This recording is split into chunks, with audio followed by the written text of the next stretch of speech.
This queen didn't just win a war. She invented a form of psychological warfare so effective, it's still banned today. Her name, Grace O'Malley, the pirate queen who built a democracy from the sea. Today, we explore how economics, propaganda, and social strategy became her weapons. Welcome to Queens Beyond Crowns, where power psychology meets hidden history, and female leaders rewrite the rules of war and rule. Grace was born around 1530 in Umhyll, on Ireland's west coast. Daughter of a chieftain, she inherited ships and seas when most nobles inherited land. In a world of swords and crowns, she commanded fleets. She taxed fishers and traders. She made commerce a tool of power. Think of it. Controlling trade routes is controlling strategy. Grace understood it early. Her psychology of rule began at sea. In the age of empires, geographies were weapons. Grace used geology, tides, ships, and markets. Her clan ruled the waters around Clew Bay, a natural fortress and trade gateway. She didn't just plunder, she built a system. Tolls, fishing rights, ship taxes, land holdings. War needed funding. She discovered profit from rebellion. The sea became her bank, the coast her economy, and the people her network. But wealth alone doesn't hold an empire. Identity does. Psychological warfare isn't always on the battlefield, it's in the mind. Grace styled herself as the Queen of the Sea, a symbol of defiance against the English crown. Royal Museum's Greenwich. Her flag, her ships, her dark auburn hair, every image was a message. When you see a woman in iron gray armor, cloak flapping, ships behind you, that becomes legend before history writes it. When the English tightened their grip on Ireland, Grace stood firm. In 1593, she sailed to London, walked the halls of power, and faced Queen Elizabeth I herself. Courtesy demanded bowing, Grace refused. She negotiated like an equal. Her strategy, diplomacy plus sea force. Her psychology, fear turned respect. She revolutionized what female power could look like. Her rule wasn't about feudal titles, it was a network of loyalty. People followed her not because she wore a crown, but because she delivered protection, commerce, and autonomy. She taxed, yes, but she reinvested. She defended, yes, but she included. In a world of monarchs and tyrants, her empire was dynamic, social, strategic. And this was democracy in motion. By now, Grace O'Malley wasn't just a pirate. She was a phenomenon. Her fleets ruled the western coast. Her name echoed from Galway to London. But power, like the tide, attracts storms. And this storm came from within: betrayal. One of her lieutenants, a man she'd raised from poverty, sold her fleet's positions to the English.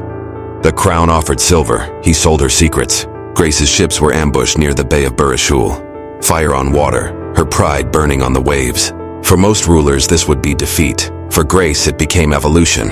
Her psychology shifted, from rebellion to resistance. She realized the empire's greatest weapon wasn't the sword, it was information, and she vowed to control it. Grace began using misinformation, a tool centuries ahead of its time. She sent false messages through captured couriers, tricked governors with decoy sails, spread ghost ship legends to haunt English patrols. She weaponized fear, shaping perception long before psychological warfare had a name.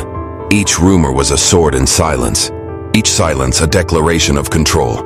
London responded with propaganda of its own. They called her a witch, a savage, a traitor to civilization. The pamphlets showed her as a monster with a crown of bones. But Grace understood something profound. The moment they paint you as a myth, they admit you're a threat. So she leaned into the legend, she became it. She sailed under moonlight, her ships painted black, her banners bearing only a serpent biting its tail. The Ouroboros, symbol of eternal return. Grace restructured her fleet with a written code, a democratic order. Loot shared equally, every sailor's voice counted in council. Loyalty earned, not inherited. This wasn't piracy, it was politics, a democracy born on the waves. When empire silences voices, true queens amplify them. Grace learned the empire's rules and rewrote them. Her every decision balanced power and perception. She'd let English ships escape, only to spread tales of her mercy. Mercy that built loyalty. She'd raid but leave grain for the starving. Generosity that built devotion. That's not chaos, that's control through emotion. Power is never just about fear, it's about belief. And Grace O'Malley made people believe she was inevitable. By now, Grace had turned loss into legend, rebellion into rule, and chaos into code. But her greatest battle, the one that defined her legacy, was still to come. Word of Grace O'Malley reached London. a pirate queen who commanded loyalty across seas and threatened the queen herself. Elizabeth I demanded her capture, but instead of chains, Grace sent her a letter written in iron ink, sealed with the mark of the serpent. The message was simple. If the crown seeks to rule the sea, then it must first learn to breathe beneath it.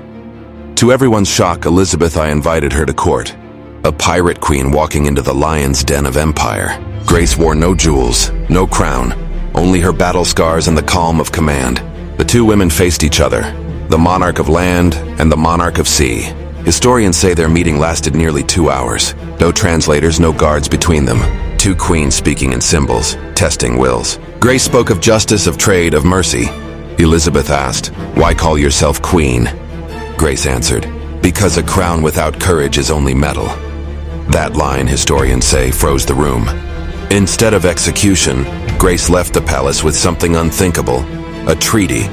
In exchange for peace and trade, she'd supply ships to defend the Irish coast. The pirate queen became an ally of the empire, on her own terms.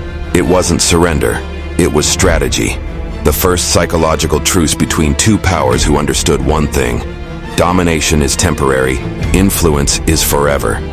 Grace returned to her western shores, older, wiser, her fleet smaller, but her legend unstoppable. She ruled not with fear, but with presence. The people called her Mhailanamban Rio, the Queen of Women. In her final years, she trained her daughter to command ships and hearts alike. And though her empire of sails would fade, her system of leadership, equality, code, and courage would echo in every movement that dared to defy a throne. A pirate, she died a ruler. Her story was buried under empires, rewritten by men who feared her defiance. But power leaves fingerprints, and hers are everywhere. Every time a woman leads through strategy instead of force, that's her echo. Every time a voice rises against tyranny, that's her legacy. She fought not for the crown, but for control.